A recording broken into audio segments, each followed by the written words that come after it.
Molina, Mayor Pro Tem here in Alice, Texas. Presiding over today's meeting. It is Thursday, July 30th. The time is 2:04, and I call this meeting to order. We do have a quorum.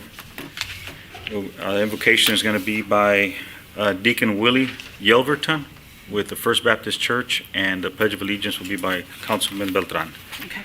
Please rise. Good afternoon, Deacon. Welcome. Thank you. Mayor Pro Tem, council members, and guests, I thank you for the opportunity to come and deliver this invocation today. Father, we come to you before you grateful for our community and the trust that you have placed in this council, Lord. We ask that you grant them the wisdom to see clearly, humility to listen well, and courage to act justly. Guide them in the decisions that are made here, that it would serve the good of the common good of the community and reflect fairness to all who call Alice home. We ask for patience where there's disagreement and unity where there's common purpose. We ask that you watch over our city and bless the work that will be done here today. And we ask this in your holy name. Amen. Amen. Thank you. We direct your attention to the flag. Place your hand over your heart. Pledge allegiance To the flag of the United States of America and to the republic for which it stands, one nation, under God, indivisible, with liberty and justice for all. Thank you, Pete. Sir.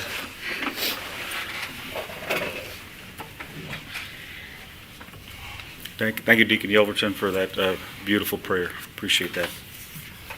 Thank you, Councilman Beltran. Yes, sir.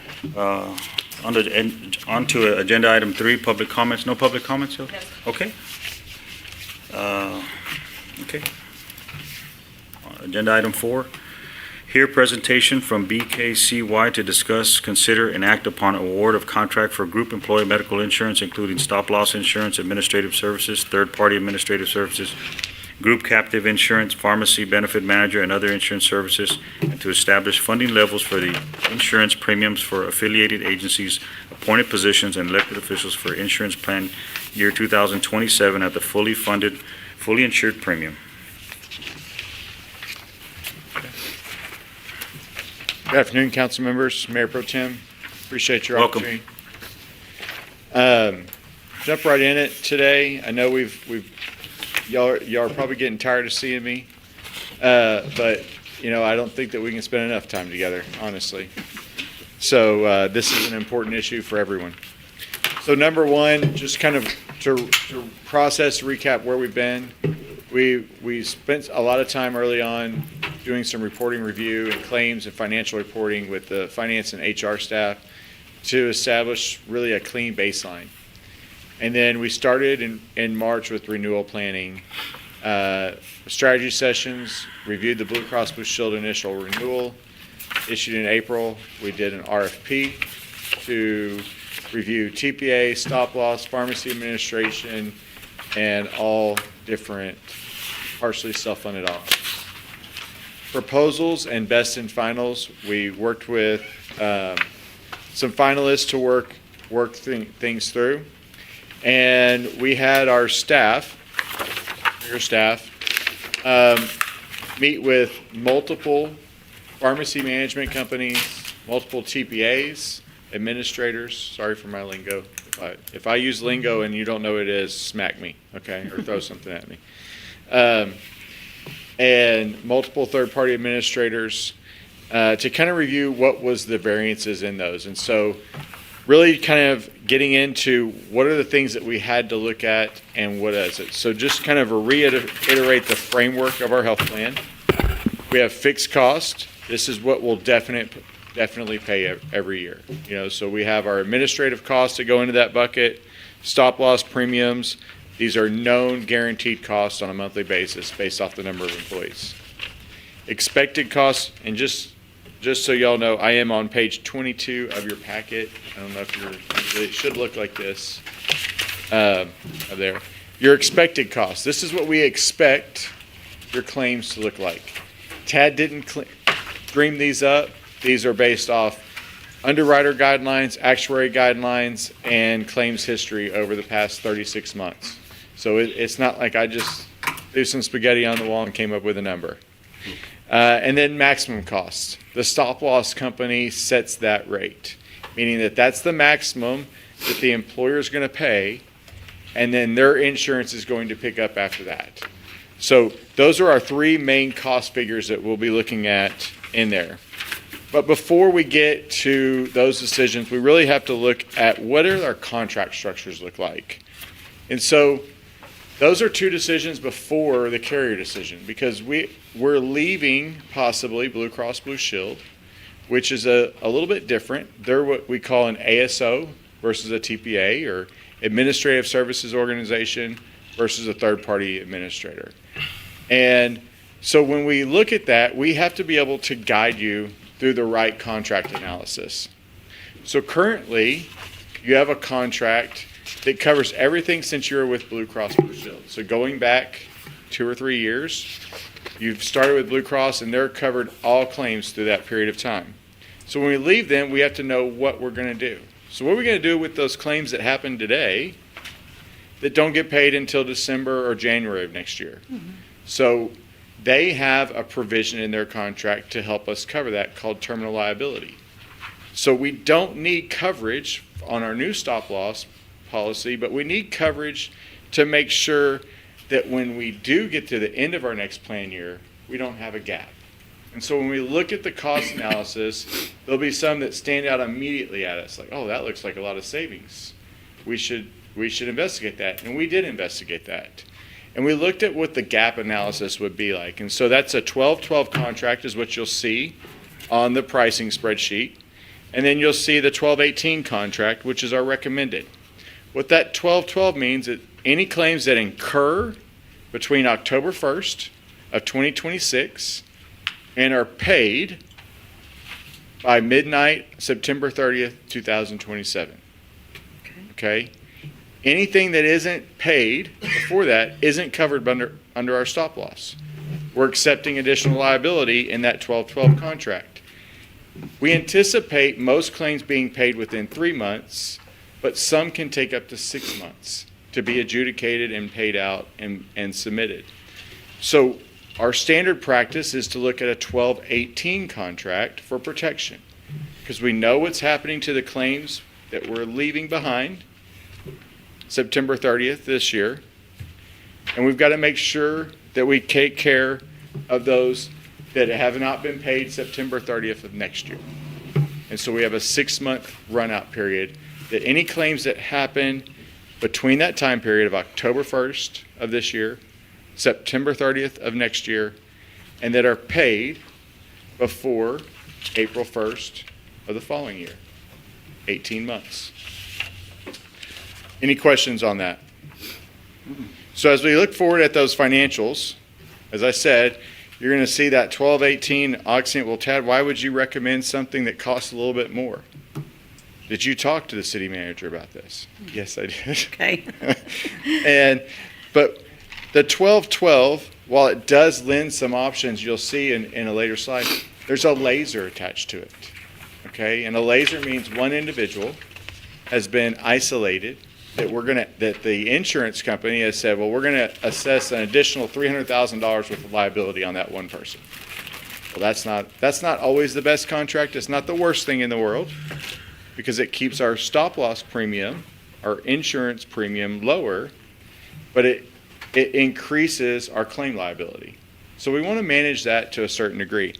So these examples show, in the recommended 3.4 versus the low cost 12-12, about a $300,000 to $400,000 delta, right? What we want to make sure, though, to recognize is this: there's an additional $300,000 liability that's not listed there, that they list in the fine print. So when the city manager and I talked about that, and we talked about go ahead and including coverage now for that run-out period, because otherwise we have to buy it after we've already had claims. Well, buying something after you already have it isn't always the best option. So when we got to our stop-loss retention rates, we really looked at where can we receive additional savings on the fixed cost to kind of bring that delta down. And so we looked at the $100,000 individual stop loss amount versus $125,000 stop loss amount. And I'm on page 26 now. And so that 125 brings that total fixed cost down by an additional 35%. It increases our expected cost about 3.8% and our maximum cost by 5.5%. Really in line with where we are today. So we can really have kind of a flat renewal and achieve really lot lower fixed cost and our variable cost, keeping those in line where we are. And also looking at how do we pay these claims? Who's going to pay them for us? And what impact does this have to our employees? So beyond the savings, we looked at who should administer the plan. We looked at Meritain Health, UMR, and Oxient as finalists. We also looked at a company named Allied and some others that we kind of disqualified early on. And so one of the things that we wanted to try to do is to get to someone that was a little bit more independent, that would look at us as an independent company and provide us the service that we need and the customer service and support that we need versus maybe some of the bigger corporate America companies. So Meritain Health, which is owned by Aetna, which is owned by CVS Health, was one of those. And they do a great job as an administrator. They have a lot of clients. UMR, which is owned by United Healthcare, and United Health Group is also a very large one. And Oxient is 100% independently, privately held since 1982. There's no ownership ties to any of the major health companies out there. So we felt this might be a really good fit. And so when we started looking at them at a glance, they have 150,000 member lives. So that's not a lot. It's a lot, but it's not a lot, right? And so when we look at, okay, they're going to be more proactive in looking at those claims and not adjudicating as many as fast. One of the things that UMR and Meritain tout as a factor is that 96 to 98% of all their claims are auto adjudicated. Sounds like a really good number, right? Mm-hmm. Mm. But that's your dollars. That's your employer's dollars. That's your employees' dollars that are being automatically paid without any question. So when we start looking at independent TPAs, we ask them the questions, well, what is your automatic? Well, 100% of our process claims are reviewed by Oxient Medical Management. So 100% of those claims are going to be reviewed by an additional medical management company to make sure they're being billed correctly. They don't auto-adjudicate nearly 100% of the claims. It's more like 60 or 70%. They take a little bit more time. So that is something that we're hoping to achieve is a little bit better claims adjudication and all that. We also did a network analysis of Aetna via Oxient. So they have two networks that we could use, Aetna and Cigna. The Cigna claims came back 7% higher than Aetna. So we're already reducing our claim liability by 7% in this scenario.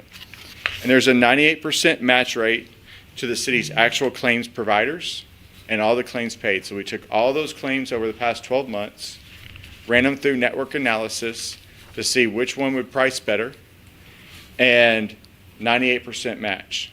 Well, Chad, who's the 2%? A lot of that's emergency room, chiropractors, and maybe a dermatologist here and there that are not in network. But all of your major providers, network providers, hospitals are all in network. One of the other provisions that we get to do with this is, you might remember me saying last year we have to do the HMO model because that's the only way we're going to save money with Blue Cross Blue Shield. We get to keep the plan designs just as they are today, except for removing the HMO PCP mandatory. They get the full Aetna network, a full PPO network, and they don't have to go to a primary care provider to go see a cardiologist, podiatrist, dermatologist, any of that. we eliminate that friction, which if you were to ask staff, that's the number one complaint they've gotten over the past 6 months or so. So, any questions so far? All right. Then we looked at pharmacy. Pharmacy strategy. Currently, Blue Cross Blue Shield in the past 12 months paid out $764,000 in pharmacy claims for the city. Smith RX repriced that at $724,000. Then they looked at your rebates. You all received credit for $152,000 in rebates. Smith RX anticipates $288,000 in those same rebates. Cost sharing today, the employees spent $77,573. Smith RX estimates that to be $65,000. There's no administrative fee currently at Blue Cross Blue Shield. There is a transparent fee that they do charge for that. They estimate that your total net pharmacy cost over the next 12-month period of time would be $290,000 versus the $534,000.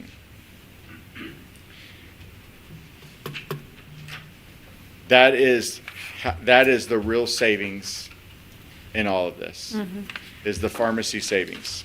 They also will work with employees and the employer to capture all those coupons and all those things that we see.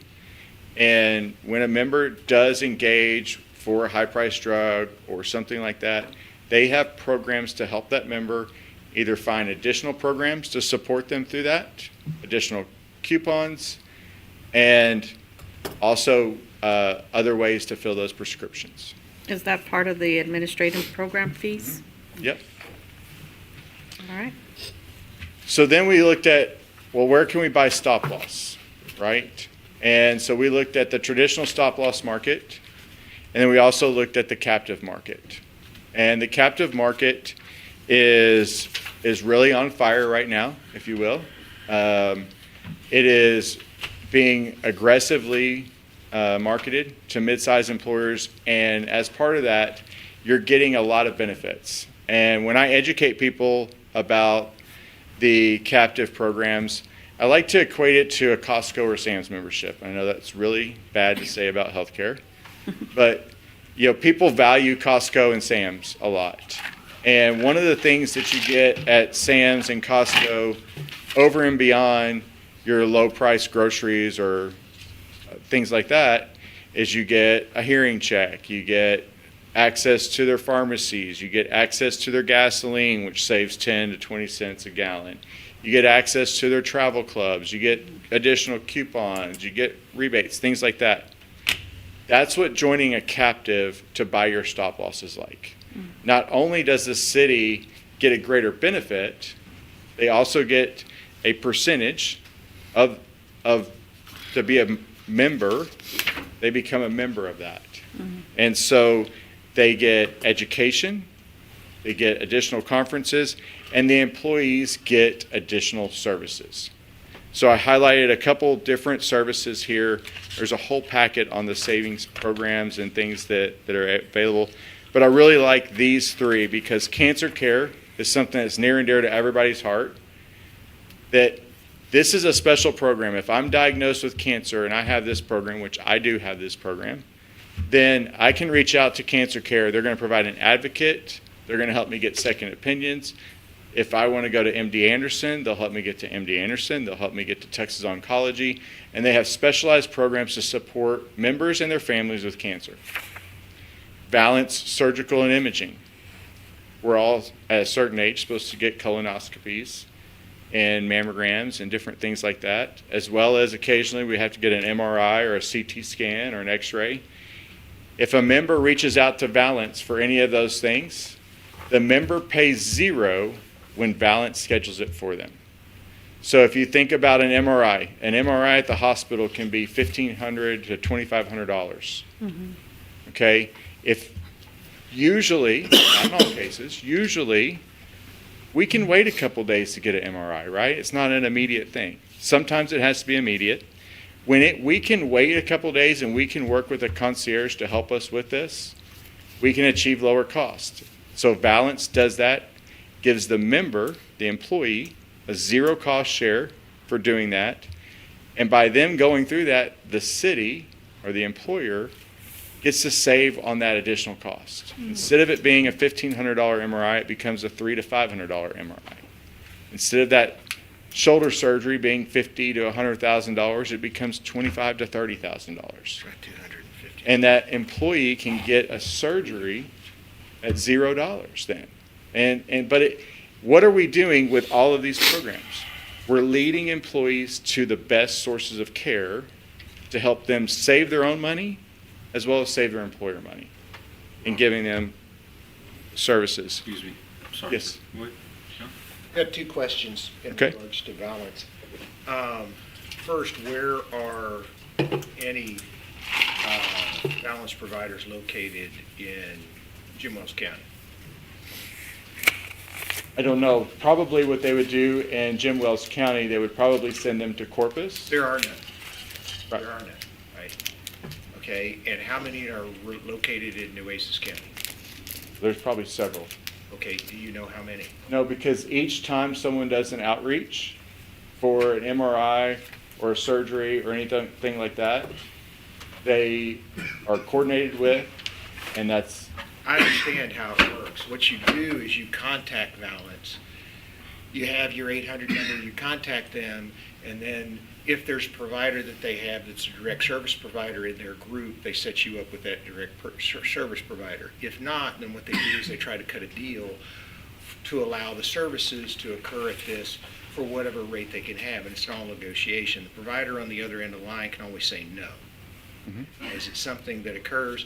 Yeah, they say yes, they say no, but we ran into a situation where we were sending our employees, very similar to this, our employees to physical therapy under this insurance outside of the city of Alice. They were having to drive 45 minutes to an hour to go get physical therapy, and they would be gone all day, even if it was a minor thing. And regardless of how much they worked on it, we just couldn't get it set up so that that would occur. And so everybody needs to understand that that's the Balance process. But then the second question with Balance is that even though we're part of this clearinghouse or whatever with Balance, we can still use the insurance to go see a 1,000%. This is just a way to, and after I kind of punch you in the throat, the real thing is that we can still go ahead and submit it or go to a different imaging provider. Correct. This is an additional service that sometimes if there's providers that are unbalanced, that you get this additional benefit. Yeah. There's still the regular benefit. Okay. These are additional. Okay. All the regular benefits are there. These are additional benefits that can help. And an employer can decide, I don't want to implement that. We try to implement it every chance we get because, if we can save one surgery that's $100,000 and it becomes down to $25,000, that's $75,000. Well, if I don't have to pay $1,600 to go have a stupid CAT scan done here at the hospital, then that's wonderful. That's wonderful for your employees. That's wonderful for me. That's wonderful for everybody out of pocket. The city saves money as well. Wonderful. Then with the cancer care, now my recollection of cancer care stuff is that's a not-for-profit. I believe so, yes. And then they have a whole wide range of services that they provide and so on and so forth. Okay. And so we could, if we qualified, even without this, if we qualified for those type of services, and I'm not going to tell you there was like income level and things like that, we could still use cancer care outside of this? I'd have to, That's fine. I'd have to double check that. I know that it is a quote unquote nonprofit, I believe is how they present themselves. I don't know how everyone gets access to it outside of these membership programs. So. Well, in the program that I can recall is you had to have a government insurance program, and it was basically several hundred times, you had to have income several hundred times below the poverty level Oh man, yeah. to be able to utilize their services. Now, This is not set up that way. I want to assure everyone of that. This is not set up that way. And you know, I'll be very frank in that, like, if we as employers could get Medicaid or Medicare rates, we wouldn't even be having these discussions, right? Because those rates that are reimbursed at those rates, we as employers are supplementing with 2 to 3 to 5 times that. And so when we implement these programs, it's our goal to kind of help bridge that gap and bring that down. Because your traditional network price, on average, nationwide, is 3x the Medicare rate. And in some cases, and you can go, and I can point you to podcasts and actual data that will show that just because it costs 5 or 6 times more at this facility versus this facility, you're not getting anything better. That it's still a human doing a surgery, and the quality and the metrics and the training and everything that went behind it did not bring anything better outcome-wise. Thank you. Thank you. Some of the other protections on the employer side that the captive brings is a rate cap on your stop loss annually, a 30% stop loss rate cap, and then that no new laser guaranteed. So once the employer is in the captive and assigned, they can never get a laser. So as I mentioned, one of the stop loss proposals included a $300,000 laser. Going forward, once we're in this program, number one, we can always leave. Number two, we will never have a laser, and we'll never have a stop loss increase greater than 30%.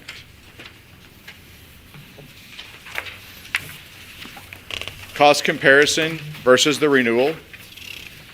So you'll see that our renewal on our fixed cost, we had $552,000 going up to $739,000. And with our recommendation, the fixed costs are coming in at $357,000. You'll see that from a claims perspective, we're right in line. I'm sorry, I'm on page 35 of 37 here. Our expected cost, the Blue Cross Blue Shield renewal was 2.738. The renewal was 2.718. And with the reduced fixed costs, slightly higher stop loss, our expected costs are at 2.8. And then our maximum cost with the Blue Cross prior year was 3.284. With the renewal, 3.212. And with the recommended stop loss level at 125, 3.4 there. So what we are recommending is utilizing Oxient as an independent third-party administrator with SmithRx as our independent pharmacy analysis, the Pareto captive as our stop loss partner, and then the plan design, a single PPO network. We'll still have the 2 plans, but 1 PPO network.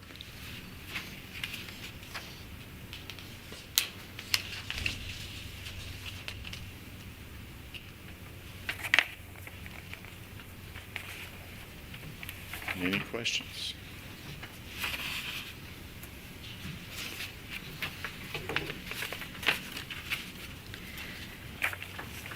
Okay, any questions? Mr. Beltran? I'm good, sir. Mrs. Bowen? No, thank you. Mr. Garza? No, sir, not at the moment. Thank you. Michael, you have any comments, Michael? No, I think, we're looking at, what we're looking at is really just saving on the fixed cost. The expected is different, and but, as we were looking at it on the one from a 100 to 125 on the stop loss, that's a little over 5 people. So if you have that cushion, and if it doesn't happen, then you're saving that money. We'll have the, just so we know, I know this is written self-funded, but it's really considered partially self-funded because we have the stop loss. That means we have a maximum exposure. So a lot of times there's municipalities that get into fully self-funded, and then you don't have the stop loss. You don't have the maximum. You don't have a maximum capped exposure, and we do, and we've always had that. So And to the city manager's point, we should always call it partially self-funded. And if an employer funds to their maximum every year, then basically it's level funded. One of the other things that's not mentioned in here, the captive and this stop loss proposal does help us with. So under a traditional partially self-funded model, you're on the hook for those claims, right? And so right out of the gate, you're on the hook. What they do in this is they take that aggregate maximum and they divide that by 12 and multiply it, by your head count each month. And so as we go through the year, the first month we're only on the hook for 1/12 of our worst case scenario. And our second month we're on the hook for up to 2/12. So even if we blow through our claims, we have protection over as we build that plan. So Gabe's not in here right now, but that's important for companies on cash flow basis. That's one of the things that stood out in the presentation to the finance and HR staff, is that gives us a secondary layer of protection, almost like a fully insured contract. I have one question. What's the premium for our employees? We're looking at probably keeping it very close to the same as today if we can't bring it down a little bit. And that's something we haven't gotten to next. That's the next step in all this, is what does the premium look like? As of right now, and city manager, you can step in here. My recommendation would to keep premium the same for employees. Everyone's dealing with higher price fuel, higher price Yes. food, everything else. So if we can financially manage that, that's our next conversation, because we're so close to where we were last year in cost, that keeping it pretty close to the same. yeah, so we have to fund the we at the expected. We need to fund the expected on here, and so what we do after this is go through, and then we have to go through and assign that rates proportionally how it's supposed to be, and so we can get those back after once we know what our expected maximum costs are going to be on the fixed and the stop loss. Okay. But we're going to try and keep it Yeah, we'll pretty much the same. Well, that's been their goal all along, Yeah. is how do we keep it the same? And if there's ever possibility, how do we lower it? Yeah. And because we've had rising costs, lowering it isn't always the easiest thing to do. And keeping it as close to the same is a little bit easier. But as we go through budgeting and all that, that's why we work so far in advance on this. Okay. Because I know that, I deal with a lot of insurance with work and stuff, but, sometimes the premium goes down and the what is it called?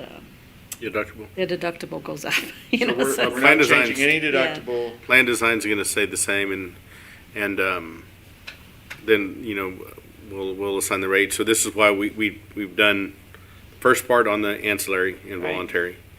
Now we come into the maximum cost on where we want to go and who we want to go with, Okay. and then we'll come back with The actually rest. where the rates are going to be. Okay. Yeah. Great. Thank you. Very welcome. Great question. Mr. Lemon, any comments? Well, he's a customer, so. That's right. No, I mean, I just, we're in a situation that we're in. You all make the decision. I think I raised the points that I raised. I think you answered the questions the best you could. But the main point of that is that we're able to, if we can't or don't have the time to deal with clearinghouse to get a possible reduction of surgical costs or imaging costs, we can go ahead and just proceed in the insurance line and the chips fall where they may. It'd be better if we could for ourselves, for our own pocketbook, and Right. also potentially for the city. But generally, the way it's kind of like when a lawyer has a car accident case, right? All these bills and all these different, clearinghouse does. You get all these bills from all these different medical providers, but then the lawyer can call and negotiate down on those bills. And so what in particular, what Valence will do is that sort of thing. They'll say, look, and there aren't any physical locations in Oasis County. But like Radiology Associates, they'll call them up, say, hey, would you all like to be a one and done with us to do this, or would you like to be able to work with us and be one of our recognized providers, and we can start sending these people and quid pro quo, but you got to meet our rate. And so, and then it's taken care of in that fashion. And so it's not a bad thing. It gives us a little oomph in regards to negotiations. Correct? Yeah, and one thing I would add is Balance isn't necessarily a network as much as kind of more like a front-end negotiator to what you described. And to help with that. And Remember, it's on top of what we Yeah. do have all the coverage. This is just a bell and whistle. Like a perk. I've got to choose to do it kind of thing. I've got to get a colonoscopy no matter what, right? I'm 49. My doctor keeps saying I'm 40 years late. I'm saying I'm 1 year early if you make me do it this year. But if I have a colonoscopy, and this is a really sick thing, but I've never seen anybody hardly get a colonoscopy and not get charged for it. Because when they're in there, they find polyps and they remove them. And that goes from preventive to diagnostic. If I go through a service like Valence and they schedule it, heck, if they schedule it in Dallas and I don't have to pay anything but drive there, then I probably come out ahead because of my likelihood of probably having polyps. And so that's the direction healthcare is going in. To add to Mr. Lemon's point too, employer-directed care over and beyond the regular plan design is becoming more and more popular. And Mark Cuban is our biggest fan right now and is fighting the healthcare industry, but he's doing some things that are pretty unique and pretty different. And, 5 years from now, 10 years from now, I think that's the next model. Because, as Mr. Lemon said, lawyers can call and negotiate, if I pay you today, and if the right lawyer has the right credit line, then they can get it done, right? If I pay you today, money today versus money in 90 days after fighting with an insurance company is always better. You bring up an interesting question, and I don't expect you to answer this, but I remember back many years ago when I'd go visit Dr. Chris, if I didn't have insurance or anything, I was a cash patient. But if I was a cash patient, I was charged cheaper and probably treated better. And that went to most of the places. So how did we get so messed up from back then to now?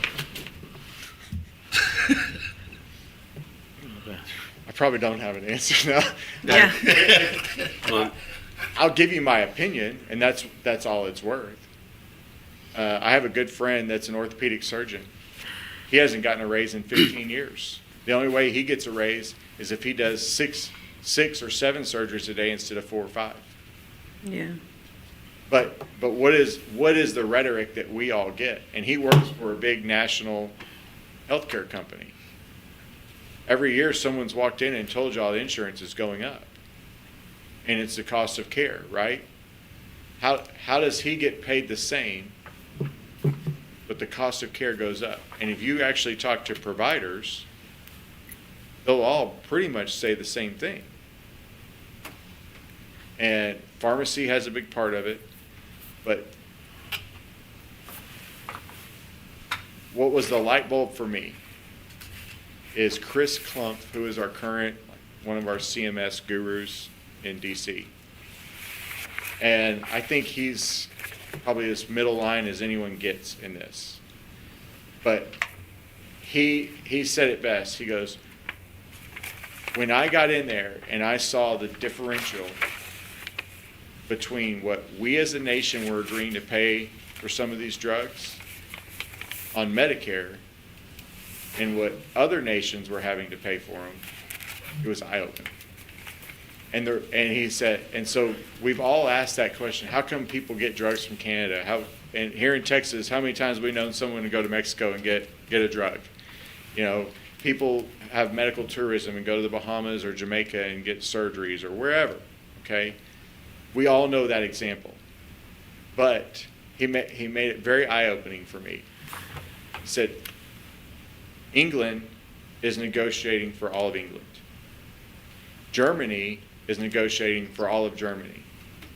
Switzerland is negotiating for all of Switzerland. Canada is negotiating for all of Canada.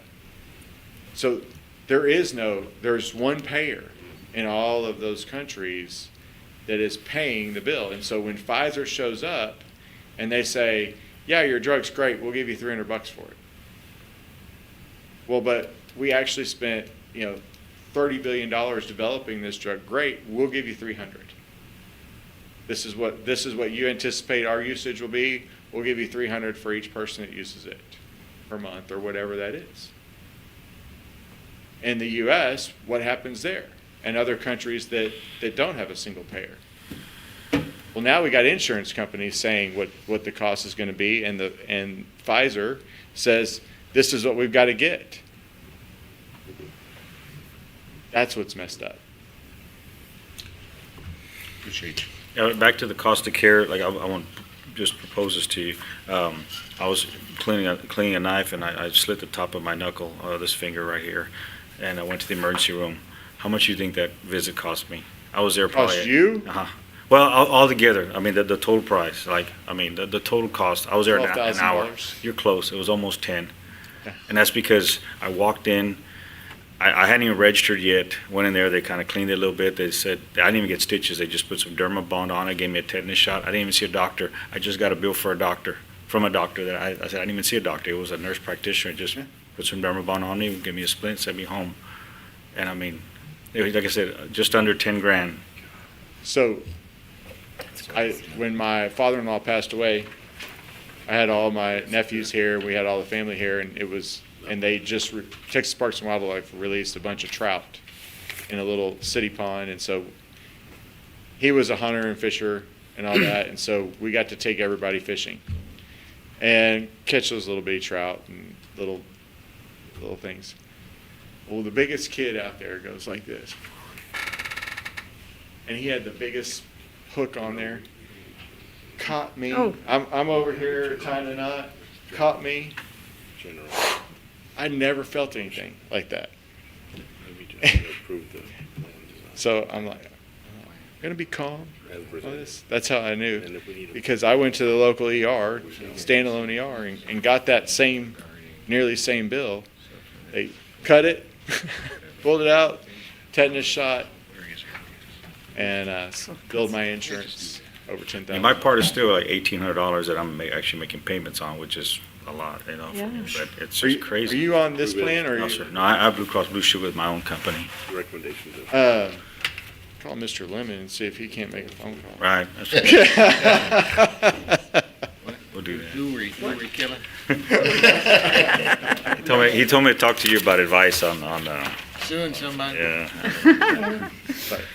Sorry, we can digress all day on this, Right. but I really think this is a great program.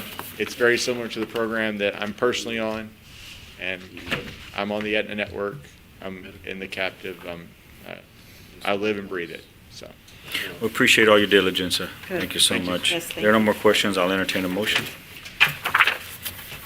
I'm all for it. If I me could too. make a recommendation. Perfect. Please. Mayor Pro Tem, to approve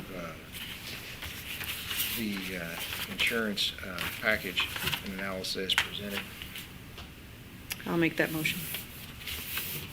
As stated, Second. Let's say as presented and recommended, because they did provide. as presented and recommended. Okay, I have a motion. I have a second. Second by Mr. Beltran. Any further questions? I'm sorry. All in favor, say aye. Aye. Okay, all opposed, same sign. Okay, motion passes. All right. Thank you. Thank you. thank you all. Agenda item 5, adjournment. Mayor Pro Tem, I make a motion to adjourn. Okay, Okay, got 'em first and a second. Okay, this meeting is now adjourned. The time is 2:48. Thank you, everyone. Appreciate it. Bye. Thank you.